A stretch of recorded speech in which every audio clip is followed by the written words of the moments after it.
Ladies and gentlemen, good evening. Welcome. My name is Erik Kristopher Myers, and I am the director of the film. I am doing something I've never done before, which is I am recording a video introduction. That's doubly weird for me because Butterfly Kisses was released October, Halloween of 2018, and all throughout the year leading up to it, we were touring film festivals throughout the United States, in Canada, and every single time that the film played, I was always asked to get up and do some sort of an introduction. And if I could get away with saying no, I would say no.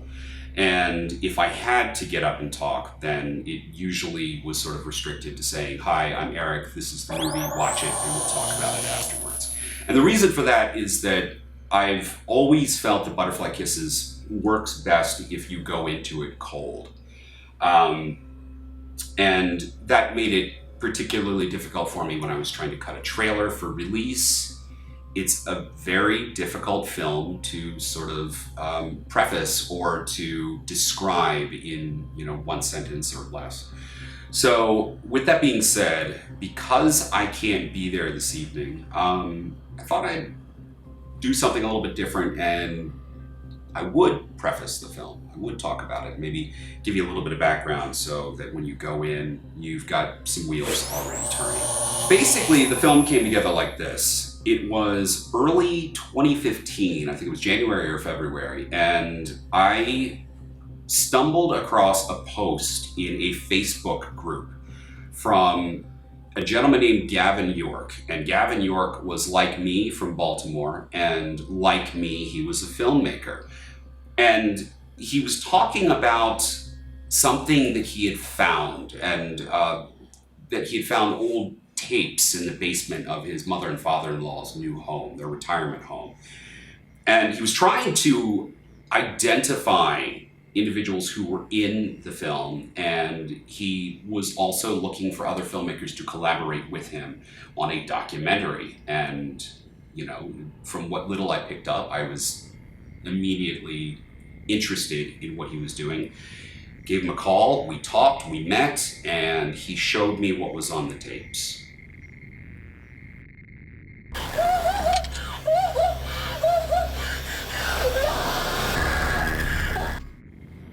Gavin believed that he had found what was the real-life equivalent to the Blair Witch Project.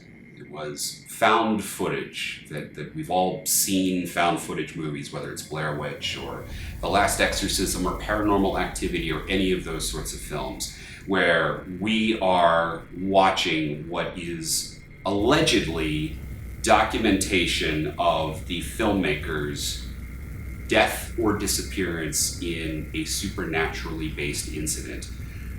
He thought he found the real thing, something that was filmed here in Baltimore in 2004. I viewed the footage, and my opinion was, whether it was real or it was not, there was a story here. Butterfly Kisses is the story of my journey along with Gavin. The film is as real as you want it to be. I encourage you to pull out your phone afterwards. Never pull out your phone when the movie is on, because people like you suck. Pull out your phone when the movie is over. Go down the rabbit hole. Google the names, Google the people, and challenge the old adage that the camera never lies.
Hello, everybody, and welcome to Fandom Forum. I'm your host, Joe Compton. This is our second episode of season 2, and I'm excited to talk about this incredible found footage horror mockumentary document. We'll get into it. It's very interesting. It's called Butterfly Kisses. It's directed by Erik Kristopher Myers. This is his second feature. This officially came out in 2018. And I have an incredible group of people joining me. Hey, I'm Shane Wilson. I'm a writer, musician, and podcast host. I host a weekly long form movie review podcast called the PLOTAHOLICS. You can find all of our movie centric content over at plotaholics.com. Hey, I'm Jennifer Soucy. I'm an indie author, and I just released my debut novel, Demon in Me, which is on Amazon.com. And I'm a lifelong horror movie and book nerd, so I'm excited to talk about this. My name is Nicole. I'm a Bay Area filmmaker. I'm working on a feature film called The Ghost of Stowe Lake, and you can go to the Facebook page for Ghost of Stowe Lake movie. It's tagged at Ghost Lady SF to find out more information and updates. Yeah, that's it. Hello everyone. My name is Okubo. I work with Joe on GoIndieNow, the flagship show. I'm also an author, but as you can see, I also have my own film company, Okubo Films. And this Friday, my film is making a debut here in Japan for a 1-week showing, which has been postponed twice. But this week, we're pushing on through this week and showing it for a 1-week show at my local movie theater. The movie is called The Line. After it has its 1-week showing, it's going to go on to Amazon Prime worldwide, and hopefully you guys like it. This is Butterfly Kisses. It is a movie within a movie within a movie, to say the least. It is very interesting. That takes this kind of documentary style into a found footage style horror film into kind of another mockumentary-ish zone in an interesting manner. And I'm curious right off the bat from everybody, the setup and how it began, how everybody felt about how the style of this movie played out. I thoroughly enjoyed it. Like I'll watch movies about making movies anyway. I'm a big fan of listening to Alex Rory's podcast and stuff. So I love that the filmmaker kind of just tips his hat like, oh, found footage. This is the reenactment of where I found the footage, and him showing the camera crew. And I like the self-doubt of the character having to hire a whole documentary film crew because people wouldn't feel like he was a real filmmaker because he could be poisoning his own project. But I thought there was enough humor and kind of self-awareness that I could just kind of go into it and enjoy the process of like, oh yeah, he's an insecure filmmaker. I kind of want to see where this is going to go. And I liked that you find out the mystery and the storyline that he was following. It was entertaining as well. So I found it easy to get into. For me, Joe, you said the words right at the beginning, like documentary, mockumentary, kind of stuff like that. And I liked it, but I didn't at the same time. I felt I was watching another attempt at remaking Blair Witch, which has been done with Babadook and Slender Man and stuff like that. And I didn't like I liked the way that it was filmed. I did the approach he took. I really liked that. The whole like I need to prove that this is found footage kind of thing. I like that. I didn't like the way what he was trying to do with the whole like found footage of a horror film, which kind of turned me off because I've watched so many horror films that I couldn't really get scared by this next film. There was one jump scare that got me, and that was the only one with the guy in front of the mirror. That's the only one that got me. Everything else was like, oh, this is gonna come soon. This is gonna come soon.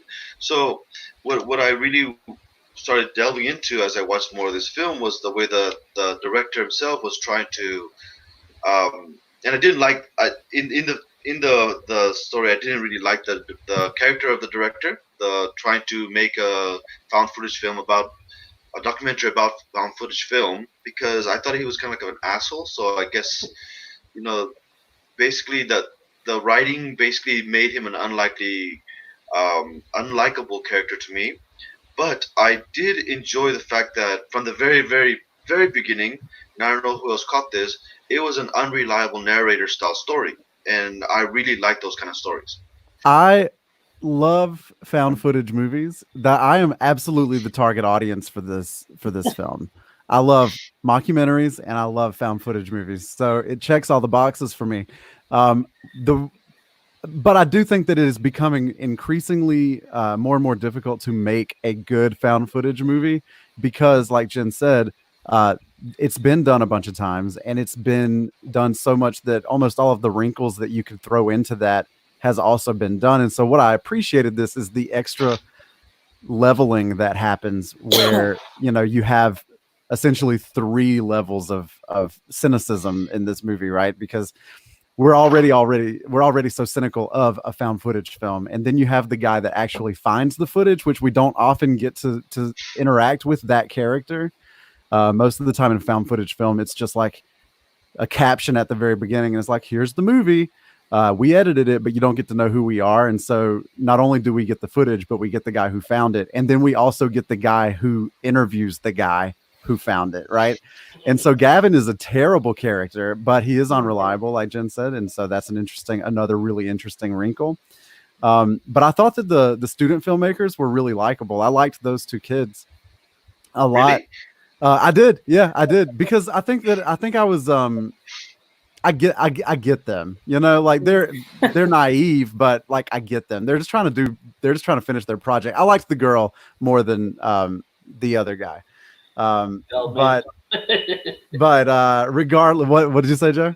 Feldman. Feldman, yeah, right, Feldman. But yeah, I just think that in terms of its investment and its acknowledgement in an audience's cynicism over a movie like this, I appreciated the lengths that it went to embrace that cynicism. Well, I gotta say, just talking about the filmmaker characters, I I like that after finding out that his camera could possibly be haunted, he still keeps the camera because he's a filmmaker. He loves his equipment. I mean, if you get a he's haunted, not getting rid of that camera. So I just But I he buy did. that. You know? if you get a haunted camera, you have to keep it. Yeah. No. See, I think you guys misread that because in the film itself it says I tried to get rid of it. I threw the battery away. I shoved it into the thing. It was back on. It turns itself on. So it was no longer like he wanted to keep it.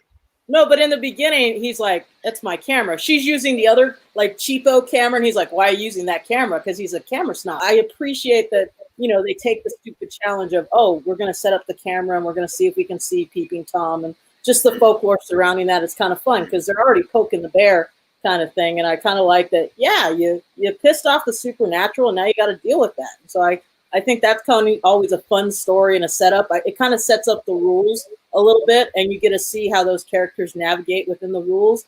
So I just thought it was a fun setup, and just in terms of like kind of a low budget filmmaking structure, it made me think of Baghead. You know, just in terms of the setup of like unlikable characters maybe coming up with, but they're relatable in their plight for struggling actors trying to break into the industry. So him being a struggling filmmaker trying to break into the industry, I relate to. And I am willing to go on the journey, even if he is a little unlikable and fallible. And but he gets, you know, he pays for that. It's, you know, it's not like you go on that journey, you find out different things that he disappointed his wife and other things like that. And there are consequences for one's actions. And so you get a little bit of the morality in it in the end. I was just going to say, I really liked it too for all the reasons you guys were talking about. I was skeptical at first because, again, found footage is kind of overdone right now. But the minute they started showing the filmmakers, like, finding the footage, trying to release the film, and yes, the guy was super unlikable, but I kind of like that in horror, you know, because you're so used to like reading about likable heroes that you can bond with that sometimes it's like a palate cleanser to have one of your protagonists be unlikable because you're still kind of curious what's going to happen because you know they're going to get some kind of payback in horror. But yeah, I really was surprised how much I liked it. It kind of reminded me a little bit of like things that they did in the House of Leaves book. I don't know if you guys ever read that, but it's like the same thing, like a movie within a movie. Yeah, I thought it was really well done, and the monster was super scary, like more so than I thought. because I watched it while I was home alone, and it didn't bother me at first until I started moving around the house again, and then I was kind of scared. I like the drawings in the filmmaker's bedroom, the girl's bedroom. Like, I thought that was really fun production design, and just the props of the sketches of, going through the diaries. And so I thought those were fun, realistic props that just took a little time and care by the filmmaker making for the film within the film. And so that was kind of fun. And that worked, though. That worked a lot. Like, what was killing the movie for me through the whole thing was the director. What was his name? The director. Gavin. If that character was missing, like not so outspoken, and it was a documentary crew relaying what they're doing, right? More of the documentary crew just being more there, right? And I think the story focused more on the two students making the film and their clips, right? And I think that made such a much better film because they had more heart in this film, I think, than the director. The director was just basically, it was in my opinion, it was a tacked on piece. Well, right? I think that's the whole point, Jin. I think the whole point of the idea is that this guy is chasing fame and fortune. He's not really chasing the craft. Yeah, he's very entitled. Yes. See, I agree, but that's the thing. Like, I was watching it, and I'm like, okay, I'm just tired of this guy again. And I know I can already see he's gonna get something in the end. I can already see that it's the guy that complains all the time that ends up losing the house, the family, everything, right? So I didn't care about him because of it being like that. It was, in my opinion, it was added on wrong. Because I should have at least cared that he was gonna get something in the end, right? His comeuppance. But I was more interested in, like, okay, let me just wait on through this guy's dialogue so I can get back to the two students because I actually care about them. Or let me wade through his dialogue so I can wait for the documentary crew to speak about something, right? I even cared more about the sound guy that found the Morse code than I did about that guy. I was really looking forward to seeing what happened to him because he was so unlikable. I'm like, come on, when's he gonna get it? I was just waiting. It's predictable, but I'm like, I know they're gonna give me that payoff, and so I thought they delivered on that. Well, that's the beauty about horror, though, right? Is the unlikable characters, whether they're villains or just kind of assholes, you get to see them get punished. In real life, you don't always get to see assholes get punished. That's true. So that's kind of what's enjoyable about a character like that is like, yes, finally. I've always approached this genre as a documentary, right? Like that's what it wants me. That's how it wants me to consume it. So it doesn't want me to consume this as a traditional horror film. So I don't look for jump scares and things like that. I'm looking for the arc of the story. And in this case, they focus on an unlikable person, but it's still, I'm interested in like a case study sort of situation here where I get to see this guy's break with reality and, through the pursuit of, flying too close to the sun sort of thing, he melts his wings. And I really enjoy that. Whether or not he's likable, I like that arc from a documentary sort of perspective, if that makes sense. The one thing I will say, though, that does sell a lot of this, right, is the intricate nature in which the director, Erik, in this case, the actual director of the actual movie, takes into account, like DV tapes in 2004, the editing software that they're using in 2004, the cameras that are being used to shoot this. I mean, to the intricate details. He sold a lot of this found footage part, especially with the idea that was 2004, because he used things that are familiar to 2004, which is a detail that most people would not pay attention to, right? But it just happens to, that's what sells it. I think one of the things that really drew me in too, because, with found footage type of movies, you do kind of trick your brain into thinking, or they trick your brain into thinking it really is a documentary, even though it's still just a fictional movie. But while I was watching it, I was kind of thinking that, getting sucked in because of the details, because of they were including interviews with actual real people, like the guy who wrote those books, the weird in whatever books. we actually have, yeah, we actually have a few of those books. So when I saw them, I was like, oh my God, that's a real person. And then when like the Blair Witch guy came on, I was like, that's really him. And it was like, I think that's why it was scarier because, you know, for a second you start thinking this is real, this isn't a movie. And then you see real things and then you start walking around and going about your day and you're like, wait, was that real or not? I don't even know now. Now I'm scared. Well, see, Yeah, with that, I almost like that it felt very self-aware. It's like, I'm going to make sure I have this person in the movie and that person, and people who are fans of the Blair Witch, they're going to be like, oh, hey, I know who that is. But one of the scenes that cracked me up the most is when he's like at the director's at his wit's end, and he's like, I need to get the paranormal activity people on my side, the little church group people. He's like having a screening in like an auditorium. And I love it when they turn on him. Like they were his last avenue. And I like also that most of them are women. So he's like shamed by these, suburban women. That cracked me up.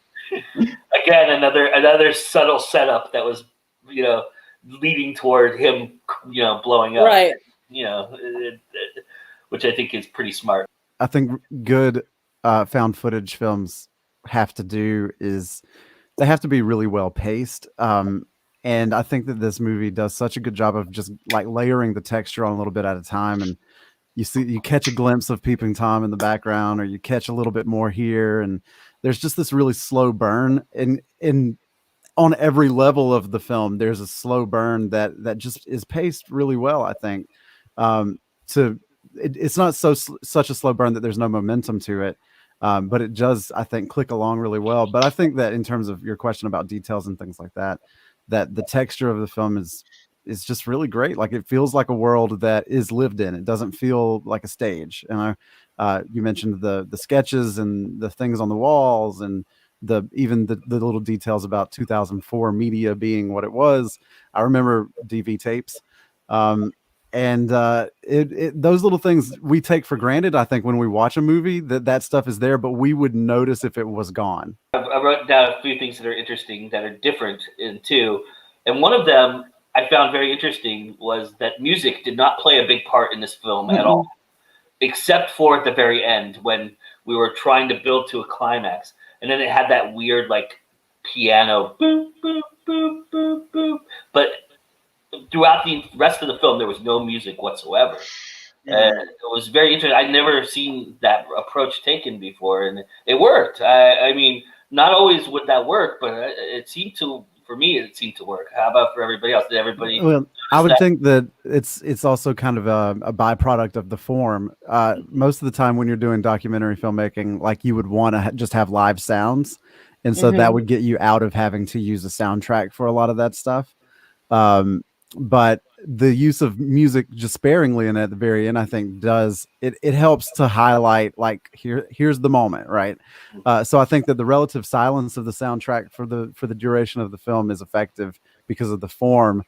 And then I think that once we know that the documentary crew is kind of in this for a show, I think it kind of excuses the fact that they use a little bit at the end. Yeah. And I think also what it does is it keeps the people real. Even the students in their found footage film, it keeps them as not actors kind of thing, and it pushes that narrative, which is kind of a unique way to do it, because if there was kind of music, even if there was background music like the stereo, that kind of goes like, oh, it's a film, so there's going to be some background music somewhere, right? But without it, it goes, no, these are some students putting the film together, no, this is a guy putting found footage together, no, this is a documentary. So it keeps them all in the human world, I would say. The other really great thing about this film is it uses a lot of humor to diffuse a lot of moments. And the case in point of what you were saying, Nicole, about the paranormal, they have some of the funniest stuff in there. I was laughing so hard at some of the it's him, Gavin, the director, reacting to having to be on for them and like realizing it was like a high stakes situation for him.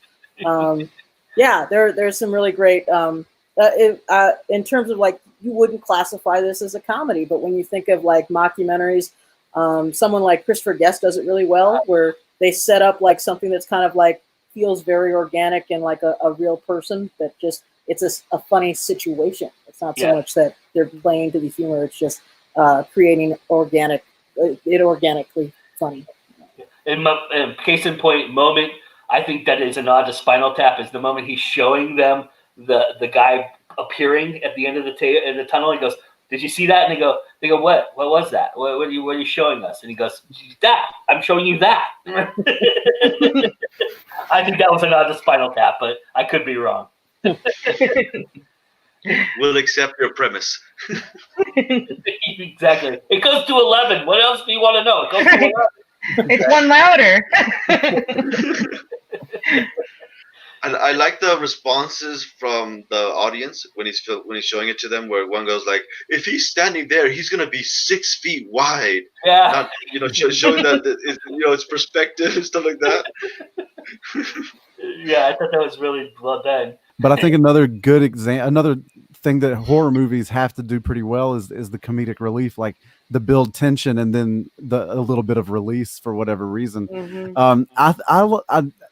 I just really enjoyed the conversation between the students and the teacher so much. Like there was a lot there, I think, that sort of made me chuckle, and that could just be the educator in me. But I enjoyed that scene.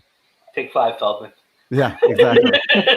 I mean, I wish I could just do that to my students, right? The teacher felt like a teacher. Like whoever played that, the lady, she felt like a real, like, okay, I'm here listening to you. You're my students. She wasn't like, oh, okay, let's watch your movie now, because no teacher was like, right. Let's watch your movie. It wasn't like I really want to spend the next hour. I just love how she looks at Sophia and goes, "You're better than this."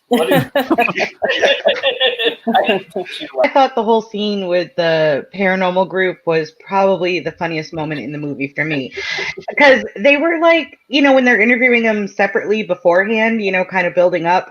And, Gavin was saying, like, they believe this and that. I mean, isn't that ridiculous or whatever? But then when they see the movie, they're just like, this is garbage. I don't believe any of this. It's like, but you believe in all this crazy stuff. What did he say when he's walking out of the room? He's like, have fun finding your orbs or whatever. That was excellent. What Butterfly Kisses does really well is that, like, it breaks it up with the humor. It doesn't take itself too seriously. And that's why when something does suspenseful or creepy happen, it hits you harder, because you were already relaxed and you're kind of just going with the flow. And then it's something will surprise you in terms of, like, the tone changes. We're like, oh, I was having just kind of a relaxed time. And then, oh, let's raise the stakes. Something bad happens, So again, it's a testament to, like, indie filmmaking, where you can play with the audience in that way. Whereas we're like, I feel like bigger productions in Hollywood, they just rely so much on big special effects, or you know what, I'm going to put this name in it. Doesn't matter if they're right for the part, but this name is all we need to justify our budget. Erik, goes, this is the way these characters are, and whether or not, I hate the character of Gavin, and I think he's so bombastic and he's out there, but it sells because he wrote it right, and he found an actor or that's playing it right, that can do the part. And Hollywood doesn't do that. Hollywood goes, this is the trend now, so let's go ahead and do this. What I was just thinking about is, I wonder how how he conceptualized this, and like which level of it came to him first. I wonder if originally he was just going to have the student film aspect of it, and then the Gavin stuff came to him later, and then or if it all came to him in one sort of like neat, sort of divinely inspired package. But I would be interested in that conversation with him. If you like found footage, but you want something, that carries that genre, that mini genre ahead, then this is worth a try, because it's similar to what you've seen in the past, but it's just different enough to keep you interested. And if you're a fan of folklore and filmmaking, then this is your movie.